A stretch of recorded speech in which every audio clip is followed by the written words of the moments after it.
सभी भाइयों को जय भीम, नमो बुद्धाय। साथियों, माता रमाबाई अंबेडकर एक ऐसा नाम है जिसे देश में नहीं बल्कि दुनिया में सब लोग जानते हैं।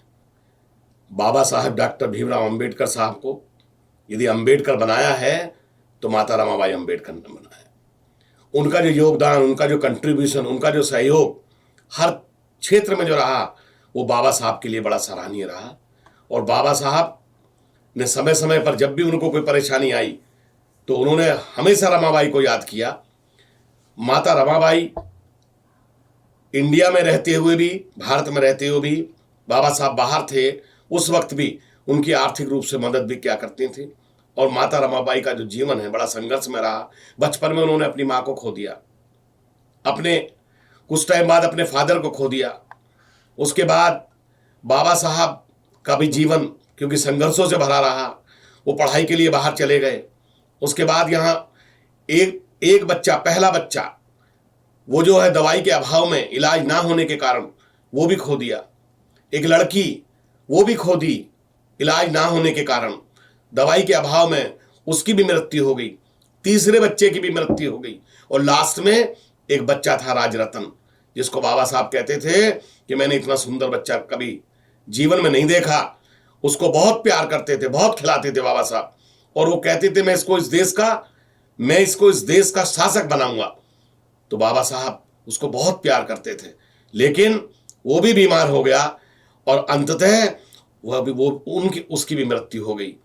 तभी बाबा साहब को विदेश में राउंड टेबल कॉन्फ्रेंस के लिए जाना था, जहां पर तय होना था कि इस देश के जितने भी जो दलित हैं, जितने भी इस देश के शूद्र हैं, उनके भविष्य का, उनके अधिकारों का निर्णय होना था कि उनको अधिकार दिए जाएं या ना दिए जाएं।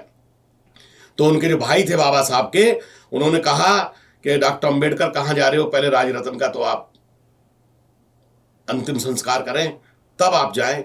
लेकिन उन्होंने कहा कि ये तो राजरतन तो खो दिया, ये तो एक राजरतन खोया है। यदि आज मैं विदेश नहीं गया, मैं नहीं गया राउंड टेबल कॉन्फ्रेंस में, तो वहां पहले से ही गांधी गया हुआ है और वो हमारे खिलाफ में खड़ा होगा गांधी। और हमारे जो बहुजन समाज के जो लोग हैं, जो हमारे दलित समाज के लोग हैं, जो डिप्रेस क्लास के लोग हैं, जिनके लिए मैं पूरी जिंदगी भर संघर्ष करता रहा हूं, यदि मैं नहीं जा पाया तो उनके साथ अन्याय हो जाएगा और वो महरूम रह जाएंगे और वो जो है गुलाम के गुलाम रह जाएंगे।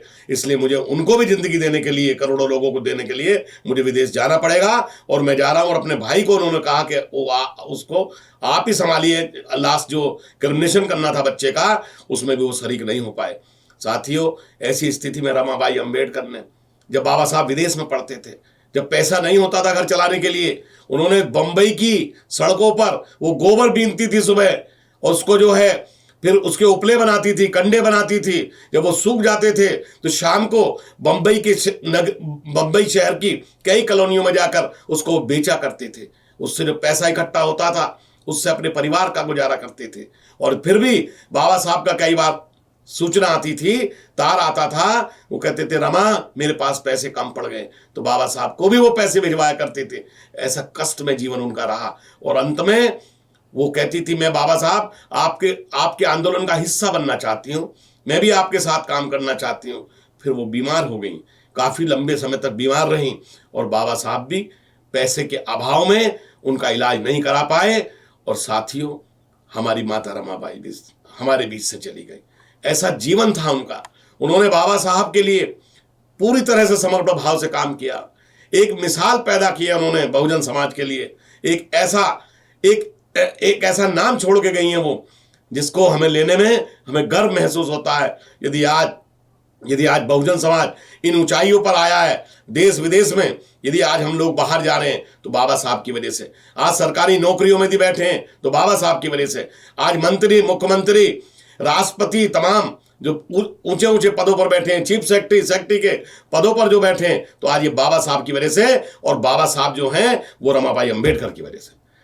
तो ये रमाबाई अंबेडकर का बहुत बड़ा उनके जीवन में योगदान है और मैं उनको सत नमन करता हूं।